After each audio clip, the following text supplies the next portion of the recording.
Welcome back to Between the Baobabs, where life slows down a little.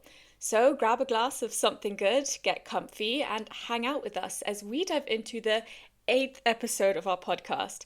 And this is a really special one for us, guys, because for the first time ever, we are joined by a guest. And we've really been looking forward to this conversation. So, our guest brings a huge amount of experience and expertise, especially when it comes to carnivores and life around South Luangwa National Park. So, I'm going to hand over to Anna to introduce him properly, as she first met Henry during her guiding course. All right. Thanks, Francesca. Okay, so today we'd like to welcome Henry, who's been working for ZCP for 15 years, I believe. Yes. Yeah, about 15 years. Okay. And then on top of that, he's now going into politics with a standpoint from wildlife and so on. So, um, yeah, I think the best thing is to get into it and let our people hear it from him. I'm quite excited, and thanks for inviting me to this podcast. I'm excited to share my experience. And yeah, my name is Henry Mwape, and I grew up here in the Ruangwa Valley, so I know a lot about the valley itself. Apart from my professional experience, my experience in carnivores and all that, but I also know a lot about just life in Mfuwe, the Rwanga Valley, the town where we are, we call it Mfuwe. So growing up here, I know like most of the people around here and most of the activities and yeah, so this is quite exciting. Well, this is going to be fun, I think. I think so too. And Henry, thank you very much for taking the time to join us out of your Saturday. I know that our listeners are going to be very interested in what you have to share. So thank you. Thank you very much. Yes. So I think maybe before we go into the technical, so I was thinking before we go into the carnivore information, maybe we can get to know Henry a little better. So you mentioned you grew up in South Luangwa. What was your childhood like there? Have you always been interested in animals? How did you come to working in carnivore research? Yes, thank you very much for that question. Actually, I grew up here. I was born and raised here. So in a village, there's a village called Chikuzu, just very close to the park, actually. It's maybe less than 10 minutes drive from the gate of the South Luangwa National Park. So growing up around that village, we've interacted with a lot of animals.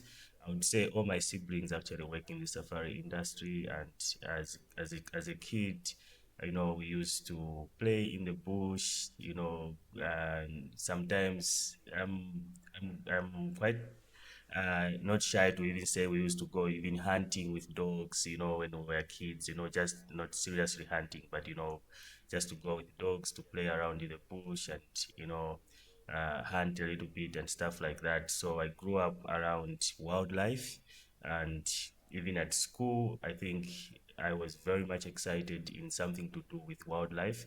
I think one of my favorite topics was something to do with the ecosystems. I remember in class, I think, during my primary school, when the teacher is teaching about the ecosystems, like I was pretty much alert and excited to learn more about ecosystems.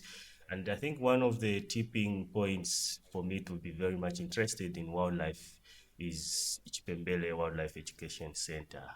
When Anna Dolan, who runs Chipembele, started her program, I think I was enrolled into that program, and I started visiting Chipembele, and we started watching those documentaries. I'm not quite shy to say I think David Attenborough is one of the people who actually made me love wildlife mostly because I used to listen when he's talking about wildlife, the way he narrates stories about wildlife. I could be glued, to the TV, just watching and listening to all those stories. So I used to love to go to Chipembele, to watch those documentaries because Chipembele so was a huge part. Um, in terms of enticing me or making me be interested mostly in wildlife conservation. So after I finished my high school and went to the university, I think my decision was like, I need to do something. I need to do a course in wildlife conservation and work in conservation, especially that all my siblings are in conservation, are in tourism, and that played a huge part in my education as well. They supported me, so I also wanted to pay back somehow through conserving the very animals which somehow supported my education. That's really interesting. I want to just quickly say that I think your childhood was, well, it sounded amazing to be able to grow up in South Luangwa or at least close to the park Mm. with wildlife. I think loads of people would be really Mm-hmm. jealous. Mm-hmm. um, yeah, no, cool. Okay. And so you said you went to university. Where did you study actually? So I got my first, I've got actually 2 degrees. I've got a master's. That one I got it from the US, but the first degree I got it in Lusaka at the University of Zambia. And while I was at the University of Zambia, actually, so that's how I even got to know ZCP, which is Zambian Carnivore Program. So during my semester breaks, when I came back to Mfuwe, I just met one of my friends, longtime friends, who was working for Zambian Carnival Program, and I inquired more about the program, and then she told me, and then I was like, I'm interested. Can I volunteer? And then that's how I started volunteering way back in 2010. And yeah, so I've been like, I started going back and forth between school and Zambian Carnival Program. And when I've graduated, that's when they gave me a full-time job. And yeah, so I've got my degree in Lusaka at University of Zambia in Natural Resources and Environmental Studies. I started interning ZCP, and when I finished my degree, they gave me a full-time job. Mm-hmm. So I started working as a junior ecologist there. And I was able to raise through the radars. From junior ecologist, I became the senior ecologist, and they sent me to school. I won actually an award. I am a scholarship with Fulbright, so I'm also a Fulbright scholar. So and then that's how I went to the US to do my master's. So it's quite interesting because in the US I went to 2 different universities. So I started my program at the University of Arizona in Tucson. But after a year, my supervisor there got a job at a different university in Wyoming, and he was like, "I'm not leaving you here. You are coming with me." So I had to transfer my classes to University of Wyoming. So I had to finish in a different university, but I started from a different university, and then came back. And then when I came back from there after 2 years, I was promoted to assistant project manager, and I worked as a assistant project manager for like 2 3 years, I think. And then when the project manager left, I was raised to a project manager. Yes, I was raised to a project manager after the project manager left. So that's how I started working for Zambian Carnival Program, and yeah, until right about now. So, Henry, that sounds very interesting. And sorry, you mentioned, I missed some of what you said. To our listeners, we are coordinating a group call, and Henry and Anna are in Mfuwe, and I'm in Germany. So we've got some signal difficulties, but that's okay. We're going to work with it. Henry, you mentioned going to the University of Wyoming, was it? I'm really interested to know how that was like, having grown up in Zambia and then going to study and live in America for a bit. What was that like? Well, it was a very exciting experience. I think for me, the most important thing was to get that exposure and know how things are done different in another part of the world like the US. So I think I mentioned to say I started my course in Tucson in Arizona at the University of Arizona, which is very hot. I think it's even hotter than where I am here. Where it gets really hot here, but I think it's the humidity which is different. It's more drier there. I found it difficult, even me, to be outdoors in there. So Arizona was too hot for me. My goodness. Exactly. And then Imagine. I can Yes, imagine. so but I loved it. I loved the food there. It's Arizona is close to Mexico, so there was that Mexican food. I made a lot of friends there and stuff like that. Then after a year, I moved to Wyoming, which is another extreme because now in Wyoming, I see. yes, Okay. Wyoming is too cold. But I must say that I do very well in cold compared to hot. So I love it when it's yeah, I Aha. love it when it's cold. Like I'm at my best during the cold season. So I loved Wyoming, although it was cold. You can control the room temperatures, Mhm. and stuff like that. So I wanted to ask about the like culture difference and what it's like going from a place like here to living in a place like that. Mm. Uh, I think the most cultural shock I got was uh, I'm an outdoor person, and here in Mfuwe, like everyone greets everyone else in the street and stuff like that. There, it looked more like you're on your own. Like people don't talk to each other, Mm-hmm. and first in Arizona, it was like you could Yeah. see all the vehicles parked, but you can't see people. Everyone is inside. So sometimes I could come out of the house and start looking. Mm-hmm. The streets are quiet. Mm-hmm. You can just only see vehicles. So that was a bit of a shock to me, because I'm being a people person. Like I started getting a little bit, Yes. a Yeah. little Yeah. bit depressed because, Oh.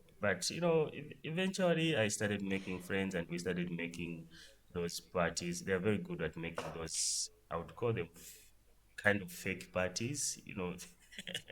They are they organize a party and say, no, let's go and party at Mm-hmm. this and this house, so we could go there and have some great time and stuff like that. But those were planned, specifically for a certain period. Maybe it's an hour, then after that you go back to the usual and stuff like that. It's very different from here, where you could just meet someone, on the road and chat for Yeah. hours, without Mm-hmm. even planning. I think life there is is all goes, everything is planned. You Mm-hmm. don't have to miss anything.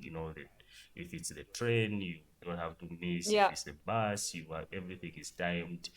So I kind of loved it because you you can do what you want to do when you want to do it. But sometimes you can't adjust things the way you want them, but you have to Mm-hmm. do it the way they are programmed. But it was a good experience for me. Very different from here. Henry, would you want to go back? Just just to visit, there's no problem. I can go back, but not to stay. I think I love it more here.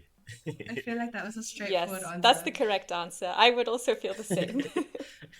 Yeah. Henry, I was just saying to Anna how every morning here when I go to work, I take the train, and it's so sad. The day is already dark and cold. You know, it would help if people smiled at each other or if they even just greeted each other, but nobody talks. You get on the train and people are just looking at their phones, and it's so different in Mfuwe town, especially. There's the hustle and bustle, people are talking, the mood is good. Yeah, and what was more interesting for me was like you could meet someone and then they kind of smile, then don't think that it's you can talk to them. Yeah. Like it's different from here. If somebody meets someone, maybe they smile at you or something, you can say hi, and Mm-hmm. that's fine. There it's different. Like Yeah. even if they smile, you might think Yeah. maybe they have recognized me, he or she has recognized me. If you say hi, the reaction is completely different. They'll be like, what's going Yeah. on? Yeah. Yeah.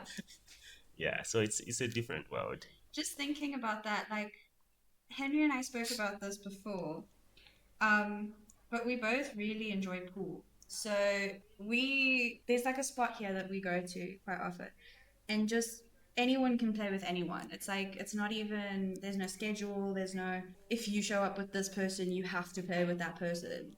It's just random. Mm. Whereas I think there it's a bit of a different experience. Yes, there I had, because I love pool, so I used to play pool there. you only play the way you've gone. Yeah, if you are five of you, you will be playing against each other. You won't be playing against any other people. It was pretty much like that. So I was surprised. I was like, oh, things here are done differently. Like, you won't play people you don't know or something like that. But maybe in Yeah, certain states, I don't know. But yeah, because also the US is big and things are done different in different places. But that's a very good point. So I was thinking we go over a bit into like your carnivore experience. mhm, Um, information that you might be able to share with us. So I know you tend to favor dogs just a little bit. mhm.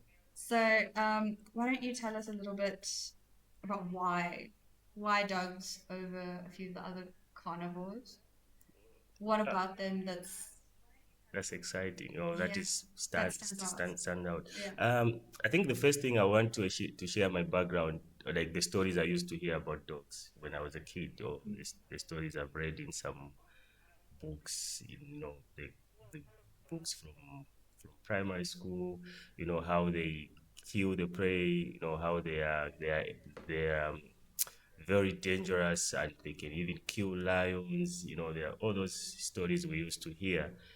It was totally different from my experience now when I started working for Zambian Carnivore Program and got to know the dogs, and that was quite eye-opening for me to say. I think there's a lot of misinformation, there are a lot of myths about these animals and stuff like that.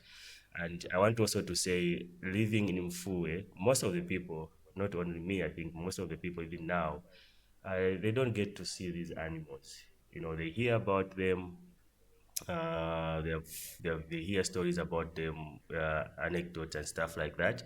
But to get to know them properly and see them, they don't get to see them. I only got to see wild dogs when I joined ZCP, and that was even after visiting, coming on the break from university like three times without seeing them, during that time. So Yeah. it took me a while to see the dogs. I think I remember actually one of the managers then, I think Ego is the name. He was even joking to say, no, when you visit us next time from the university, we're going to tie a dog to a tree for you to see them, because it was so hard for me to see dogs, and I really wanted to see wild dogs. And then eventually, then I saw the dogs. I was so excited, and the way they hunt, it was so exciting. So I started now, getting to know them more and more, and just learn how they do their thing, how their hunting behavior is, how they breed and stuff like that. And now I came to love wild dogs mostly because of their social structure and how they take care of each other. I didn't know I didn't know that animals can be so caring for each other and stuff like that. So now I learned their family structure, like they have got an alpha male and alpha female. Those are the only ones who breed in the pack of wild dogs. No matter how many they are, we can have up to 30 dogs in a pack, but only those two individuals, the alphas, are the ones who are going to breed. Occasionally, I think there are some cases where you find a second female got pregnant, but that is very rare. So um, only two breed, and also how they take care of those puppies. So the rest of the group will help in taking care of the puppies. They'll den for gestation period is like 3 months, and then once the puppies drop, they'll stay at the den as well for about 3 months again. So during that period, that's when they're very vulnerable, but they know how to take care of the puppies, because when others go to hunt, they still leave some bodyguards behind, making sure that the puppies are safe, and they chase anything that comes close to the den, especially hyenas. Hyenas are the ones who have been like, they follow the dogs and they have the tendency of getting to the den and even um, kill the puppies. Lions as well. Lions actually are the major predators, and they've killed a lot of dogs. In my experience, I think I've seen where dogs, puppies have been eaten. Even the actual big dogs have been killed by lions. So there's just, yeah. So they just have that good good bonding, between just their families. So when the others they have gone to hunt, whatever they'll kill, they'll very quickly run to the den to come and also share with the dogs that remained back, but also the puppies. So they'll regurgitate, they'll feed the other dogs, the puppies mostly, and also the other dogs that remain behind. So they know how to take care of each other. They even know how to take care of the injured, for example. So if the injured dog, if there's a one dog which is injured, it will be one of those remaining behind because it can't keep up when with hunting. So it will remain behind and they'll be able to feed it and stuff like that. So when I came to learn about all these, I was like, this is interesting. I think the life of wild dogs is quite interesting, and getting to love them more and more. And when the puppies also start moving, following on the hunt, it's very exciting to see how they eat. That hierarchy with lions, for example, is different. When lions kill Yes, something yeah. and there is a male there, he's going to chase everyone, including cubs. He would want to eat first until he gets full. That's when everyone else will join in. Right, Dogs is yeah. the opposite, the exact opposite. So when the dogs kill and their puppies, those dogs who have killed, they'll back off. The puppies will come and start eating. They'll just be watching. The rest of the dogs will be watching the puppies are eating. When the puppies are full, then the alphas will join in to eat, and then the rest of the group will join in. So I saw I thought of that to be very interesting life for wild dogs, and yes, I just fell in love with them, and I wanted to study more about them, and they're actually my favorite carnivores. And the fact that they take care of each other, I can understand why that made you fall in love with them.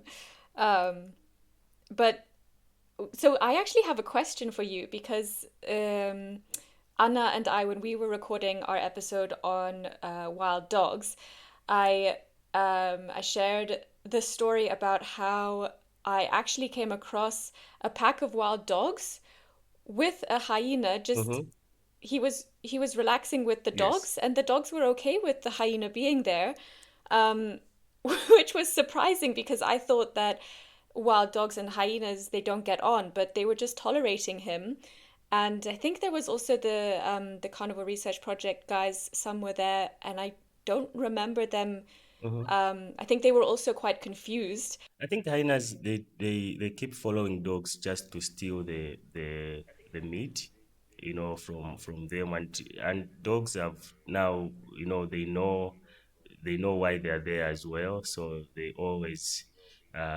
just ignore them. So a hyena would keep following them. They'll most likely ignore them, and there are times when you will see the fight. The dogs, probably chase hyenas. A hyena or two hyenas, especially when the pack is big, but they would also make a judgment call whether it's necessary to start a fight here, because dogs are smaller than hyenas. The hyenas can do a lot of damage as well to wild dogs. So they'll make a judgment call whether to start a fight, Aha. to chase this hyena off or just ignore it. Especially when they are not hunting, there are no pups around, and they will Okay. just ignore the hyena who is following around, who would want to steal from them. So it's quite an interesting life in the bush there. So people see a lot of different scenarios, encounter a lot of different scenarios, which is there was one time I saw actually a warthog. I was watching these dogs. I think there were about five of them. They were sleeping. No, no, actually there were about 10 dogs sleeping, and a very big warthog, a male warthog, just came and right in the middle of the dogs and sat and slept there, even closed the eyes. Very huge warthog. I was like, what's going on? It was, yeah. And the dogs were sleeping and the warthog was sleeping. I got so confused. So it's That quite is so, exciting. Yeah. that is so funny. Yeah. That's so Um, strange. Oh my goodness. Okay, so you think that the dogs didn't do anything because they just didn't think it was worth their energy. Maybe they were like, oh, you know what? We Exactly. can just let this hyena relax with us. Um, Not waste energy on something that's unnecessary. Exactly. Henry, maybe because a lot of the people who will be listening to this episode, they don't know what the Carnivore Research Program is. They don't know what you guys do. Yes, sure. So the Zambian Carnival program, right now I'm not with them because of, well, I think we'll talk about the reasons why I'm not with them, but I can talk about them. So Zambian Carnival program is a non-profit working in Zambia, and their main role is to conserve large carnivores and their ecosystem in Zambia. You know, I think we most of the people know that carnivores are uh, facing a lot of threats. Actually, not only in Zambia, but around the world, there are a lot of threats. You know, we've got Yeah. talking of dogs. We only have less than 6,000 of them remaining in Africa. The numbers of lions have dropped in the last 200 years from and Wow. they are in the last 50 years, sorry, from 200,000 lions to less than 30,000 lions. So these animals are really facing a lot of challenges, and you need to do something to save them. So Zambian Carnival program is here to try and uh, protect them, you know, conserve them, and see that we have them, you know, in future. So I said one of the ways, there are four ways in which Zambian Carnival program conserve large carnivores in Zambia. So they use research, which is trying to understand all the limiting factors of these animals, and you know, understand the population and stuff like that. But also they also use conservation action. You know, they call it conservation science, which is to address Mm-hmm. some of the limiting factors. So whatever limiting factors are identified through research, they try to address them through conservation action. And an example I can give is snaring, for example. So if they see that because sometimes science, some you know, some scientific studies there, you just watch and you see, document things, but they just don't want to end at watching, document, and write papers. They also want to address some of the limiting factors. So when they see that animals are getting snared, or dogs are getting snared, or lions, they want to do something about it by desnaring them and educating the people through action and Mm-hmm. stuff like that. And then the other pillar is coexistence. These animals, when they're doing very well, there is also conflict with the people. So the ZCP also um, work with the people, the local people who live close to these protected areas, to try and educate them about how to live in harmony with wildlife, particularly carnivores, and just to make sure that there is that uh, bonding, or there is an understanding between these animals and the people. And the fourth pillar is the leadership pillar. I think that pillar is very key to me because it makes sure that, you know, we've got the Mm-hmm. necessary local leadership. You know, for sustainability of the project, you need a lot of local people who understands the project, who understand the values of education. So this pillar educates the people. It starts from educating kids from high school all the way to the university, bring them on and teach them about conservation, teach them about research, and teach them just about what ZCP does. So it's a huge role which ZCP does. So I have a bit of a question. Um, from what I understand, and I'm sure you could see it in a lot of our photos that we take and post on our social media, but there are a lot of carnivores out there with collars, and that's a part of your research as well, isn't it? Yes. And it helps as well, both with animals and people. Yes, exactly. So ZCP call these carnivores. The main aim is to find them. It's very difficult to just go out there in the bush and look for wild dogs or lions. The chances of finding them is very low. So once they're collared, you can find them easily, and you can get the information you want very easily from them. But this also helps when these animals move into the communities, because you'll be able to understand where they are, alert the communities, and maybe even make a management action uh, to try and sort out or mitigate whatever conflict they might have caused, they would cause in the community. Yes. Like irregular information can also help with understanding if they're injured or if there's an issue. Yes, so the callers helps. Just one caller in a group will help ZCP locate everyone else and make sure that they are checked. There's no one who is snared. There's no one who is injured, and count their numbers. If there are new individuals in the group, if there's anyone who is pregnant, and every information is recorded, and that just helps to understand these different dynamics. But this information is not allowed to be really given to guides for good reason, obviously. I think uh, I think the Aha, locations the interesting. locations you can't give them every location where these animals are. But at the end of the day, there are some publications which are published by ZCP, and that information is can be shared to Yeah. anyone for them to read and understand what's going on with these animals and so on. But in terms of locations, to say you have to start giving the guides where these animals are, I think that can be a bit chaotic and yeah, Problematic as well. problematic. Yes.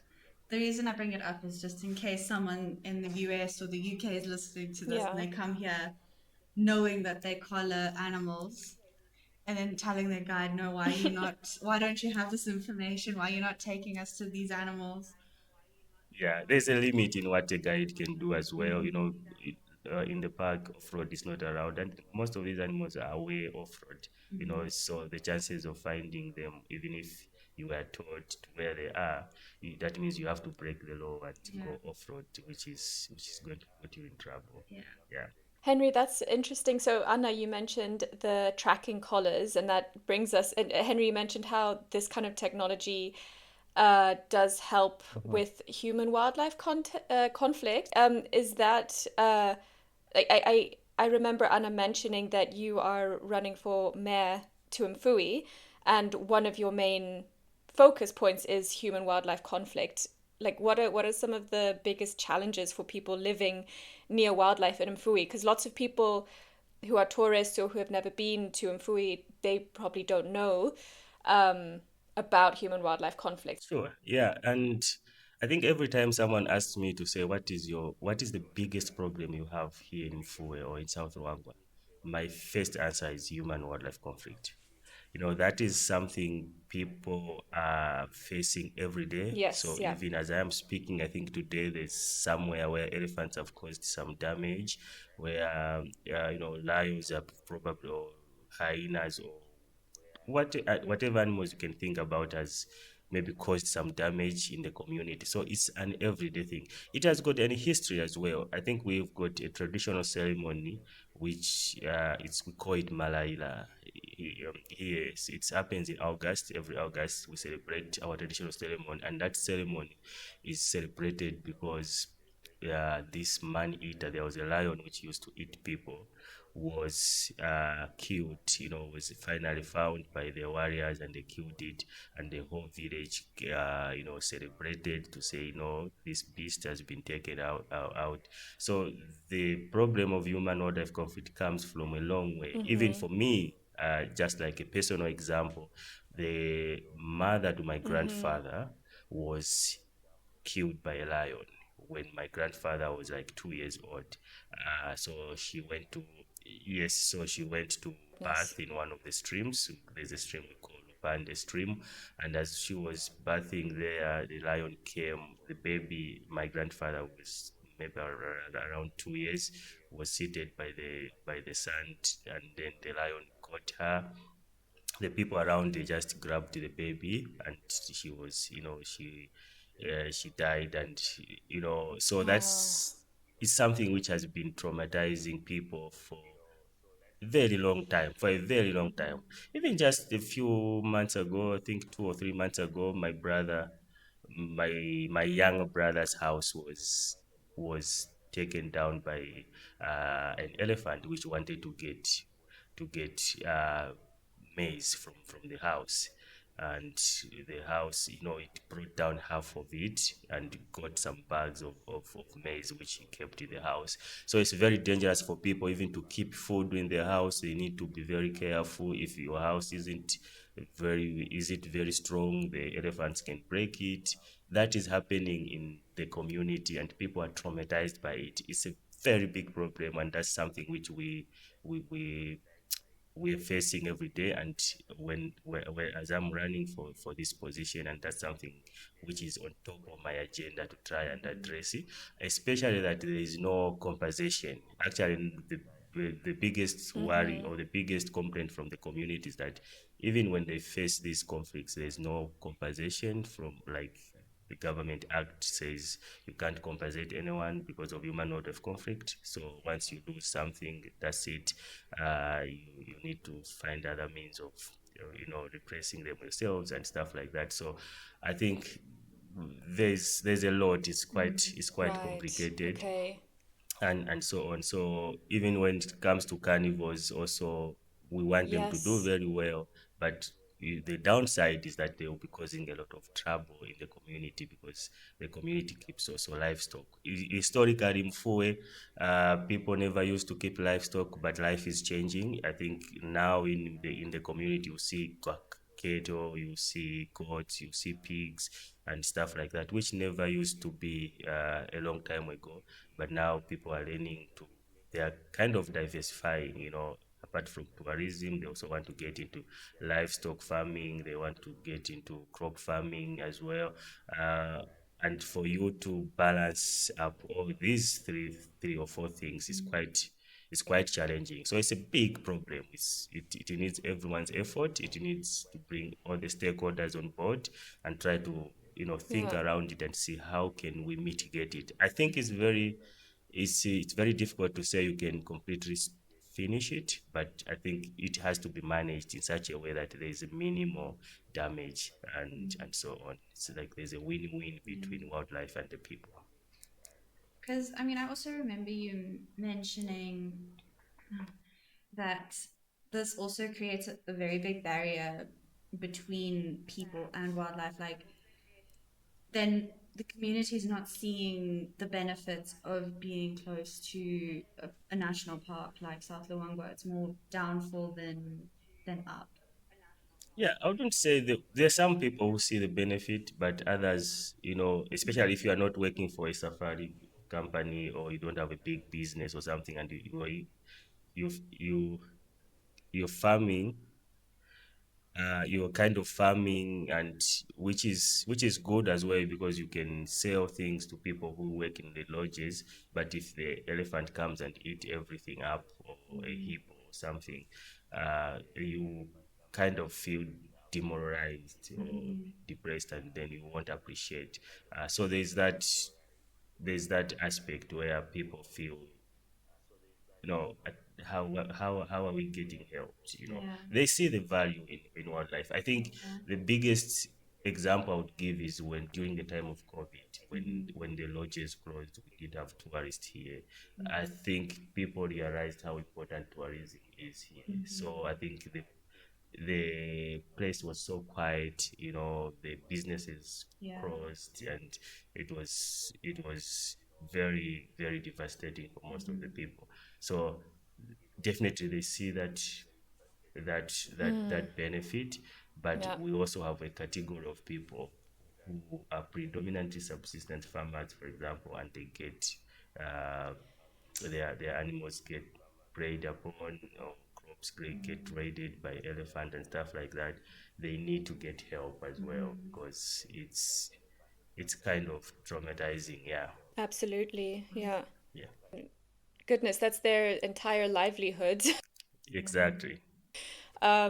Rebuilding that is it's a journey. And have you noticed some successful strategies so far to reduce the conflict between humans and wildlife? Yes, there's a number of examples I can give, like organizations around Mfuwe. They're doing a number of things. I would point out the RRIU, which is a rapid response unit for conservation South Luangwa. Every time when there's a conflict, the people call, and very quickly the team rushes to the scene and try to help the community. So RRIU has been doing a lot of good work to try and resolve the conflicts. Even Zambian Carnivore Program, they have got a number of programs they have laid on the ground to help people with carnivore conflicts, teaching the people, trying to come up with the quick actions, how to respond to those conflicts, and even give examples of how to take care of livestock, because in some cases people don't know how to keep their livestock well, in areas where there's carnivores as well. So they would demonstrate to them, this is how you need to build your enclosure for your animals. It has to be strong, it has to be done like this, and so on, so that there's that, knowledge as well, how to take care of this. So there's a number of things that are being implemented.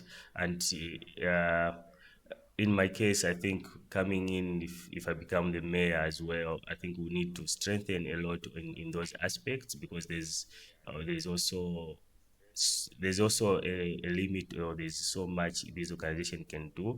But if with the government effort as well, with the government support, it can reach to most of the people, so not everyone benefits from what the organizations are doing, but we can now make it even bigger, and implement it at a wider scale, so that a lot of people are helped, and just give people hope. And when it comes to leaders who are implementing such things, who are advocating for such things, I think people will even listen more, because people have got different perspective for depending on who is advocating for what, and so on. You also maybe I'm interested to understand about your litter management goal as well. So I don't know about you, but when I drive, when I'm on a game drive in the park, I do notice more and more now that there's like toilet paper in certain spots where people go to do bushy bushy, during sundowners. That's majorly the tourists' fault.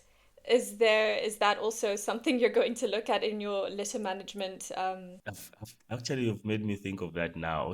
I didn't really think of it. I think that's something I'll put on my list of His of list is getting things. big. Yeah, exactly. The park is the management of the park. We need to partner. If the department manages most what's happens in the park, but Yeah, coming to exactly.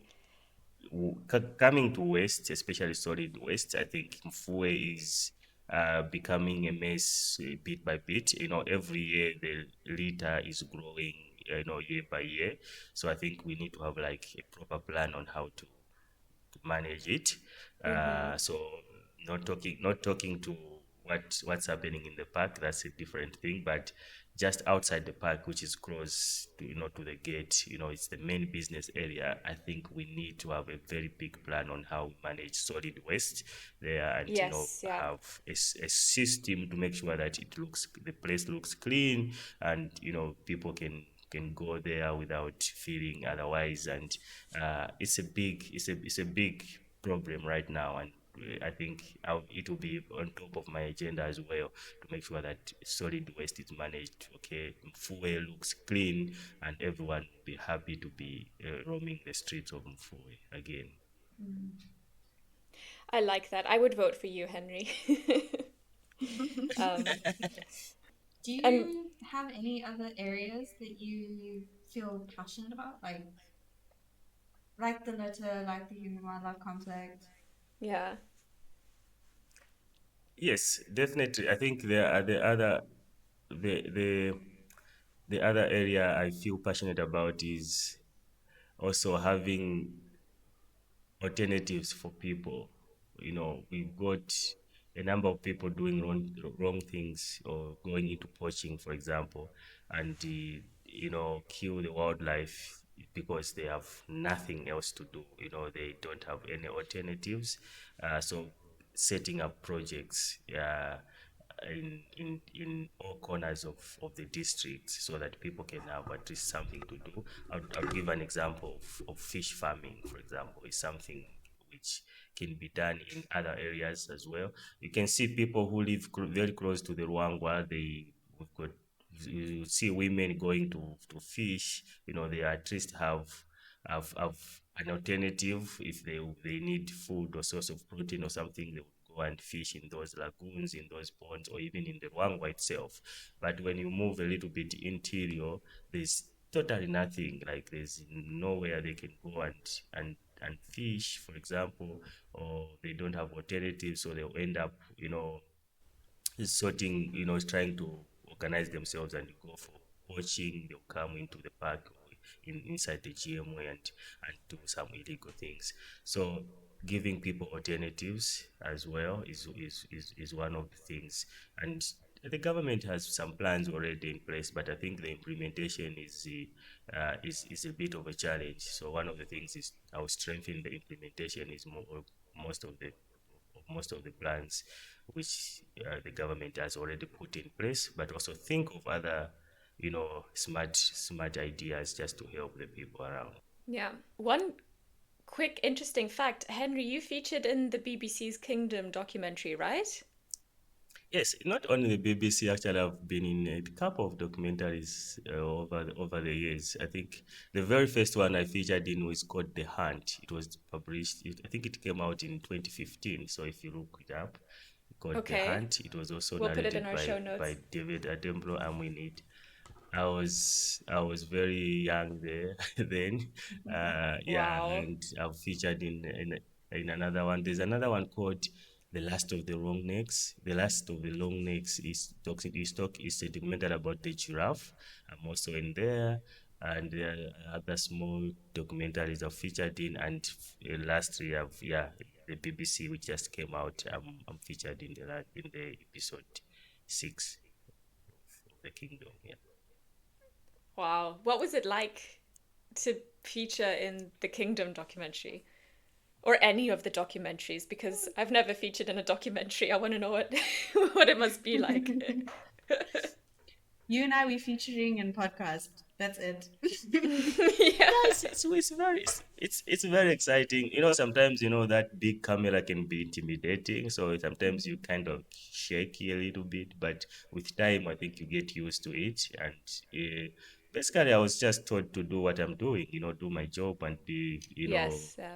do my day-to-day activities, and then they are all they're capturing and maybe asking me questions here and there. But it was just like a normal day to me, and especially the Kingdom. That was done when I had all this experience and I wasn't scared of the camera or something. So it was exciting.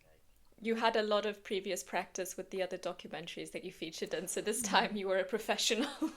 Exactly. I even So, had the privilege of watching it, but it made yeah. me cry every episode. Because one of the things that Henry was talking about with dogs looking after each other, there was that one dog, Flint, broke my heart. Um, yeah, the three-legged dog. Yeah, Oh. I won't say much here because I don't want to. No. Yeah, I don't want to spoil it for the people, so I will let the people go and watch on their own what happened to Flint. But it's this three-legged dog. I can only say I think it's that dog. It has got a history because it belonged to this same park which the BBC guys were filming called Mirioti Park, but at some Right, yeah. point it dispersed. As you know, dogs' behavior every year, a couple of them moves out. The same sex actually, they move out to go and find. If it's females, maybe 3 or 4 females will break away and move, wander around looking for males to make a new pack. So that is a normal behavior for dogs. So every year dogs will change the composition and stuff like that. So these three males, they moved out of the Mirioti Park. They went north, up north, about more than 100 k's. They even found the two females there and they formed a pack. We even called them Chitunguru.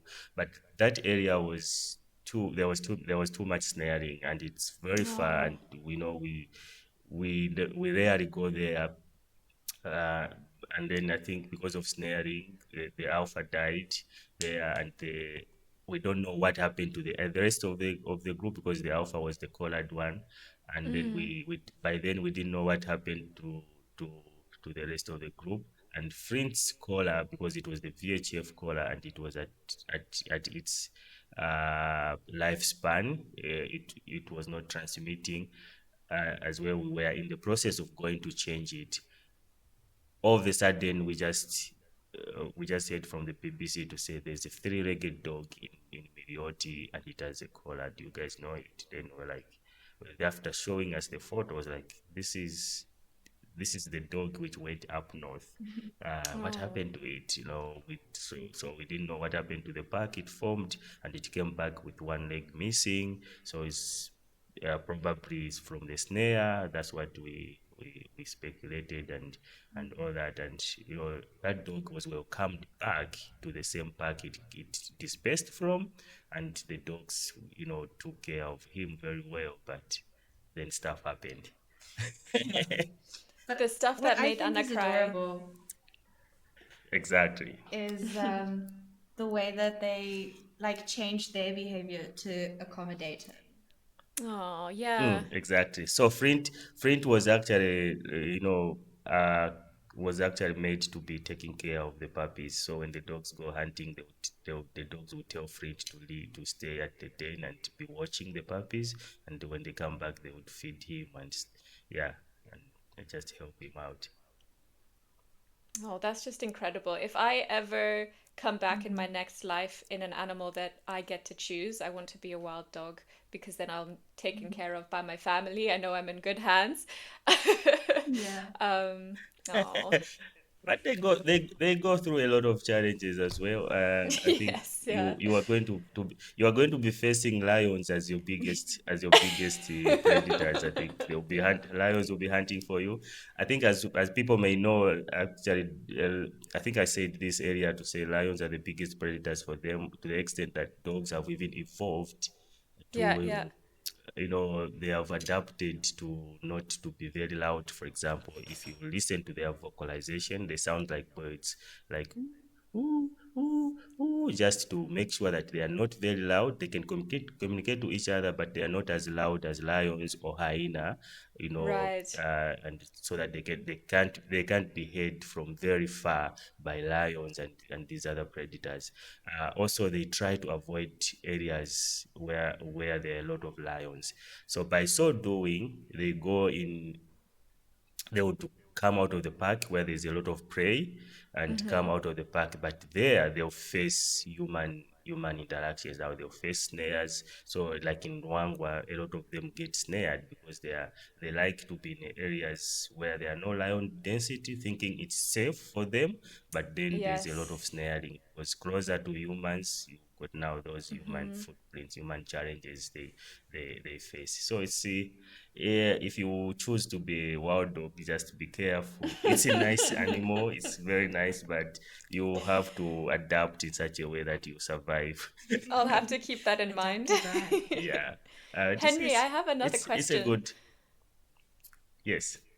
Um, Anna and I were also speculating whether this piece of information is true or not. I remember reading that wild dogs actually urinate on each other to reinforce bonds. Is that true? Because then I don't want to be a wild dog in my next life. Yes, it's true. So there's you know where So there goes there's Francesca's dream. there's a hierarchy in dogs. There's an alpha, right? Yes. The alphas will always go and we call it overmark uh, on subordinate dog. So when any of the dogs go and urinate, because they pass on information in the urine, there's information. There's There's the scent, it's kind of, you can mark the territory using urine as well. There's a scent in there. So the alpha, they would want to overmark every other dog's urine. So when they urinate, any other dog urinate, the alphas will go and pee on top of that just to overmark the scent of those subordinates. And even the way they unite, this is how we actually identify, even apart from mating, which is the obvious thing to know, to say these are the alphas. If they are Yeah. not mating during the time when it's not a mating season, we tell to say these are the alphas by just Sorry. by that behavior of overmarking on, on on Right. on top of the other dogs. And the way they do it, actually, when they are urinating, all the other dogs, the subordinate dogs, they squat. You know how dogs squat when they're urinating? Yeah. Sorry, uh, my earphones died. and then the alpha, they raise the leg.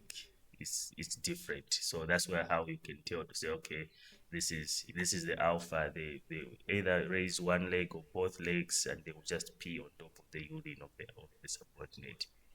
Interesting. The behavior that you can Yes, notice tells you a lot about whether it's the alpha of the pack. exactly, exactly. What is an especially exciting moment that you've had in the field that you will never forget? Is there a moment in particular that you will always remember in general, just in the Yes, I bush? think there are a lot of moments, which are exciting in the bush. But one of the memorable memories I will never forget is when I found these 20 plus dogs.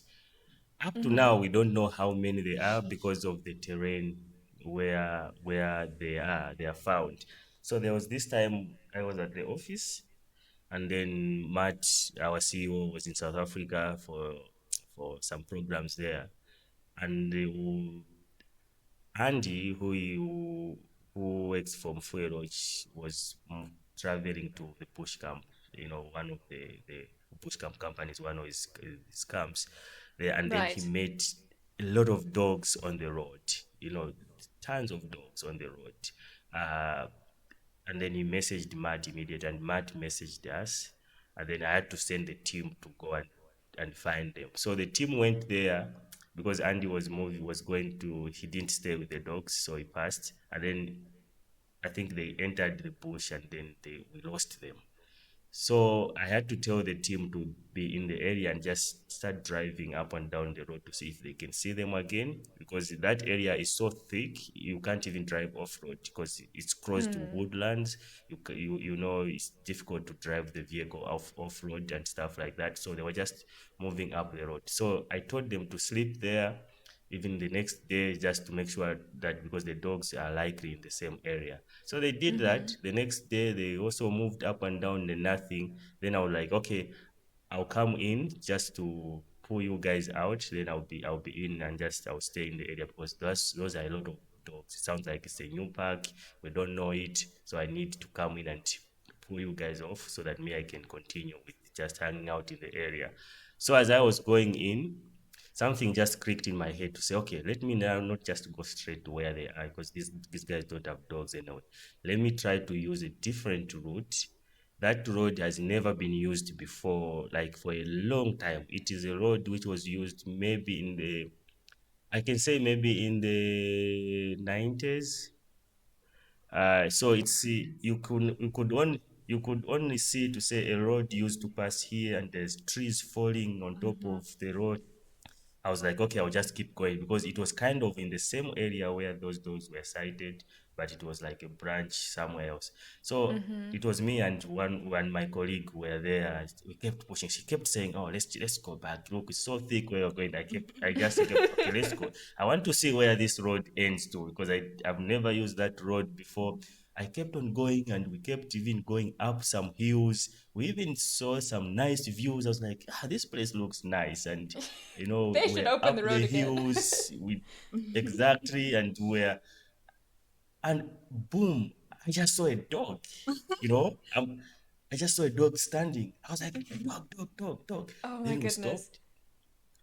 All of a sudden, tons of dogs appeared. right Oh my there. goodness. I was like, oh my God, we found the dogs. Yeah. I had to radio the guys who were trying to pull out to say, I have the dogs. They couldn't believe me. What do you mean you have the dogs? Where are you? I was like, I've used this other road. I don't even know. Just use, because we have got, we use Earth Range and they can see where I am. Just tell the people at the office to find me on this location. I think they are able to see where I am. Come on, send the vet. We need to collar these dogs right now. And Oh they wow. came, we waited for like 30 minutes. We were just like quiet. I didn't want to disturb those dogs because I didn't want them to disappear. The vet came in like half an hour. I was like, we have to call any dog right now because we need to have a call on these dogs. And then later on, we'll figure out who is the alpha and stuff like that. And then we'll call them and stuff like. So we call the dog. I couldn't even count them because it was so thick. But when they stand up and Yeah. start moving, you could see that a bunch of dogs are moving. And me trying to Wow. count them, I could get to somewhere 18, 19, but I couldn't count all of them nicely. That was the most exciting experience I've ever had in the park. I think I was so excited to call out That those is so dogs. cool. And up to now, ZCP has those dogs on the radar, and we know now, we understand where they go. They hang out close to the escarpment. Actually, it's very hard to get to them even now. And yeah, it was a very nice experience. That is Henry, so what's the cool. typical procedure when you have spotted these dogs? What happened? So the rest of your team arrived, um, and then where does it go from there? Yes, so when the team arrives, the vet will arrive and will prepare the drugs and everything. And then the vet has to, jump into my vehicle with a scout from the department, because you can't do the darting without the people from the department being present. And Right, then we'll yes. now move in slowly. You have to identify which dog you want to collar. So I'll point out to say, okay, let's collar that one. It's an adult, whether it's a male or a female you're looking for. And then the vet will dart, you shoot from maybe 20, 15 meters or away, and then you wait for about 10 minutes, the dog will go down. And then the rest of the dogs who kind of hang around, especially those dogs which are used with the vehicles. But those dogs Okay. were a bit different because they were new, so they were very shy. So they were running away from the vehicle. But luckily, we had one darted, so they didn't want to go very far. So we quickly went in and sort of make a blindfold with the vehicles so that they couldn't see us when we were working on that vehicle. We came down using the other side, and they were just, resting as well on the other side. And we collared that one, and then reverse. The vet uses two drugs. One is reversal, the other one is metabolized. So you Okay. have to wait for an hour for the drug to be metabolized, and then do a reversal for the other drug. And then after about 15-20 minutes, it's up again, and it joins the Okay. rest of the pack. So it's quite an exciting experience. That's so exciting, I'm sure. And also, the rest of the pack doesn't desert the darted dog. They will stick around They'll to, stick around. yeah. They will definitely stick around. There are times when probably when it's a little bit late, when they will want to start hunting. They will kind of go on their hunt, but when that dog is up and start hook calling, they will quickly come back and to find the friend. Yeah, because they Right. take care of each other very very much, so they wouldn't leave the friend. Yeah. Forever the caring family. Wow. Yes, Well, I'm sure yes. your colleagues were very frustrated. They spent a night waiting for these dogs, and then you just decided to go down a path not traveled, and then you just came across them. Um, yeah, that's a really cool experience, Henry. Exactly. Yeah. It was very exciting. I will never forget that day. If there's anything you could tell anyone, um, trying to get into ZCP or CSL or into this world Mhm. from the community, what advice would you give?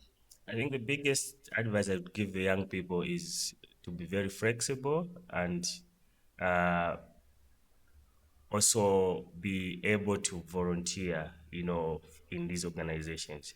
Go and give yourself out there, because when you are young, maybe you are still in school or you are about to go to school or something, you don't have a lot of experience.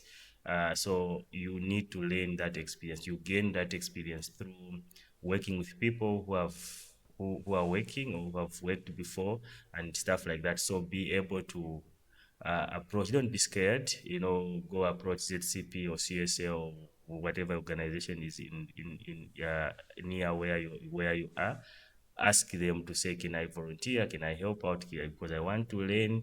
That's how I was able to connect with ZCP myself. Because I wasn't afraid. I approached Matt to say I want to come here and volunteer because I want to learn, and Matt let me do that, and here I am. It opened up a lot of doors for me until now. So be open. Don't just sit at home, or you want to start looking for a job once you graduate. Sometimes it can be very frustrating and so on. So you have to give yourself out there and be able to work even without being compensated at first, and then later on, things will start moving. Yeah. That's good advice, yeah. Yeah. And going forward, what are you really looking forward to? That's a $1 million question. I think I'm looking forward to a safer Mfuwe. I'm running as a mayor for Mfuwe. I'm looking forward to Mfuwe, which is more just for everyone. Yes. I'm looking forward to Mfuwe, which is going to be beneficial to all the people. Where the benefits nearly everyone in Mfuwe. They are not only people but also wildlife. And yeah, and I'm just looking forward to interact more with the people and learn as well, because learning is never ending. So I'm still learning, and I will encounter a lot of learning, and Yeah. I'm looking forward to that. Yeah. Thank you so much, Henry. I think maybe we can slowly start to wrap it up, right? Yeah. We've had a nice long conversation. It Wow. shows that it was a good conversation because I hardly even noticed that it's already been 76 minutes. Yeah, The no, time it's, flies. Time flies when you're yeah. having fun. Exactly. And I mean, such an interesting conversation. Yes, Yes, and I thank you think very there much, might Asun, for actually be. inviting. Yeah, of course. Oh, we loved having you on. Yeah. And Henry, I think some of the listeners will probably have some questions for you just to benefit from your knowledge as well. So Anna might be coming to you in class with more questions if there are any. Just as they Just start because you're rolling such, in. yeah, just because you're such a wealth of knowledge. So thank you very much. Yeah. And You're yeah, welcome. Yeah. what are your guys' plans for the rest of the day? As little as possible on my side. There's a game. There's Nice. For me. There's a football game. There's a football game this afternoon. Now I don't want to watch it because this is the football team I formed. I formed a football team which I called Mimbulu, which is a local name for all dogs. So Aha, nice. it's now in the first division, and it has done so well. It has a lot of fans, but there's another local team which is also in the first division, and today they're meeting. And when those two teams are meeting, it's a huge game, really. Like the home full will be watching, Oh, and wow. me running as a mayor, I don't want to be there because I don't want to watch, because if my team wins, I don't want to see the other guys feel bad. Also, if they beat my team, I also don't want to see my fans feel bad. So I'll be listening on the radio, because I've also put the commentaries on radio. So I'll just go home and start listening to say what's going on there, because I don't want to be in the middle of of all that because I love all the people and yeah. So it's a big day for us here, but we'll let you know the results. Yeah, let us know. Yeah. Well, I will be You keeping can't my pick fingers and my favorites. toes crossed that your team wins, but also that the other team is not too upset if they don't win. Yeah. All right, guys. All right. Well, thank you, Henry, again for your time, and I wish you guys a lovely, lovely weekend. Thanks, Cheska. What are you up to this afternoon? I might go on a run, but it's also very grey and windy outside, so I don't know if I'm going to. I also just might put a movie on and relax with my husband, with Yoshka, and of course be envious of you two being in the bush. But I'll be back home soon. All right, guys. Soon. It's not far. Exactly. Okay. Well, thank you for joining us on Between the Baobabs, and we will see you next time. Bye. Yeah. Bye. Bye.